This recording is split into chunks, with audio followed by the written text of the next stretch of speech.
Hiya lovelies, or welcome if you're new here, I'm Linz. So we're not doing a full-on recipe today, just sort of like we'll say a side, I suppose, as the title and everything suggests. So for the last number of years now, I have been cooking rice in my Instant Pot to the point where I got rid of my rice cooker about a month or so after I bought this one, but in particular. This is still my absolute favourite in the kitchen, no matter what Instant Pot seems to come in at the moment. This tiny little Instant Pot Duo 2.8 3/4, it's just a workhorse, it really is. And like, if you've been around for a while, you'll know that I recently got the newer Mini and things like that.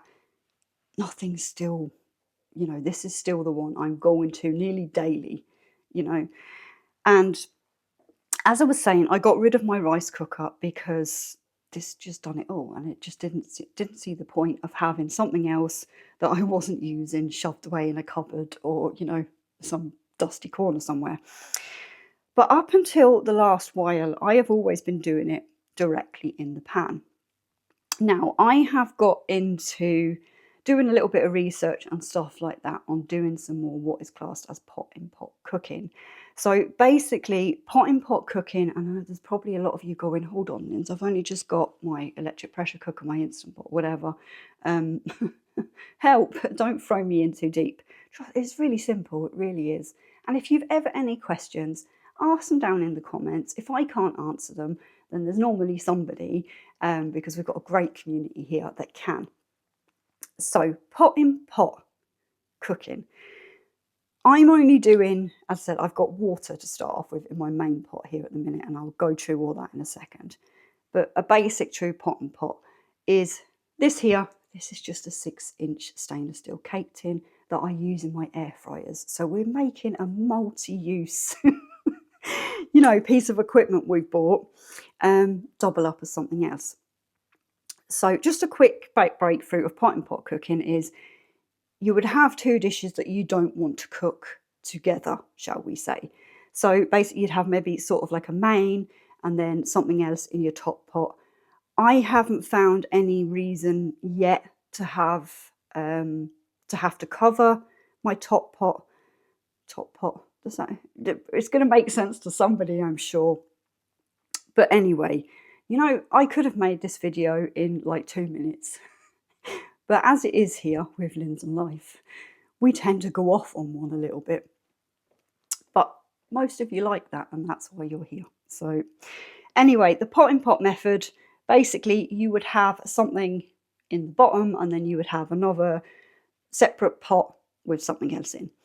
Now, to start with here, I just have 1 cup of water, or 250 mils. We're not going to split hairs over the few mil difference between, the cup and the thing. And actually, I think if you're in America, the cup is like, let me see, 236 point something mil. But if you're in Canada, it's 250. I think I've got that right.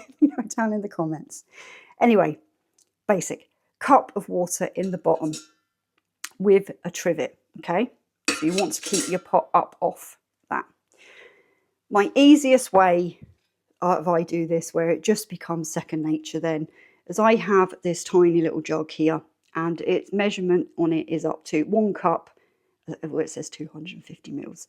So what I do is I take 1 cup of dry rice, because that is basically what does enough for 2 portions for us.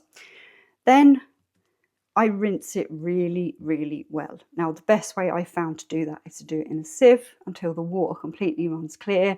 If you're somebody that's worried about water consumption and stuff like that, then you can just do it in a bowl and, it's a little bit easier. So in my 6-inch cake tin here, on my pot, okay, I have 1 cup of basmati rice. I don't use anything else but basmati. I don't know, and I don't think this would work with brown rice, but it does work with normal long grain rice as well.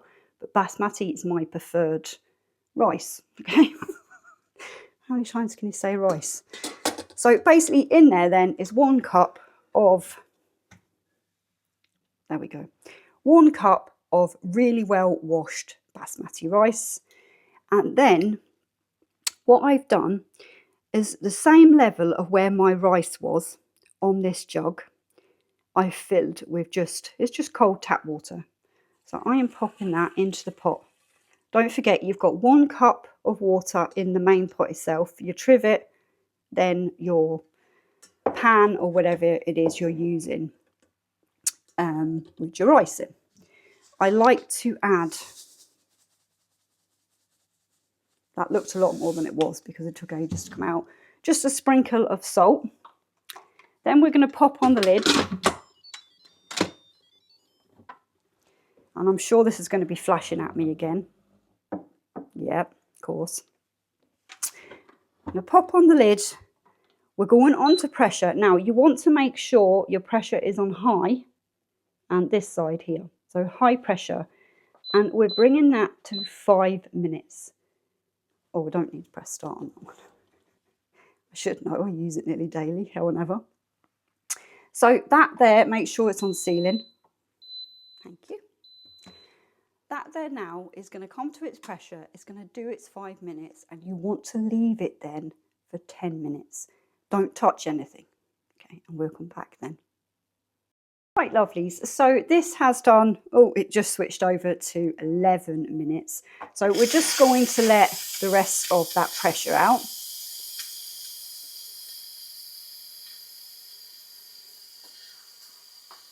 It's not as intense because it's had that little bit to kind of get rid of a little bit of that pressure in there already. Yeah, okay. So we just, I don't know whether that picked it up, but that has just dropped. Now, for ease of use, I am just going to put my lid over there, okay? And the dogs are probably, yeah, I don't know if you can hear them in the background. I picked up this here. Now, it's not great, but I will leave it listed in a comment or something down below, along with the cake tins, if you want to see. Just want to have a quick look in there. So now, basically, we're just going to lift this out. And what I want to do is, without scalding the hands of myself, I am going to take this out.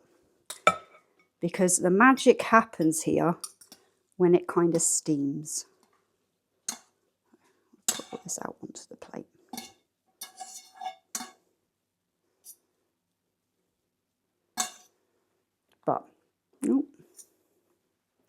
But as we can see, it is breaking apart really nice. So that there, oh, I'll just turn that off. That there now, and you can see all that steam that's coming off. Basically, leave it to steam while you're dishing up, I don't know what you're having with it, your curry, or I've got a really good recipe coming up actually. And we'll save that for another day. Or this here then will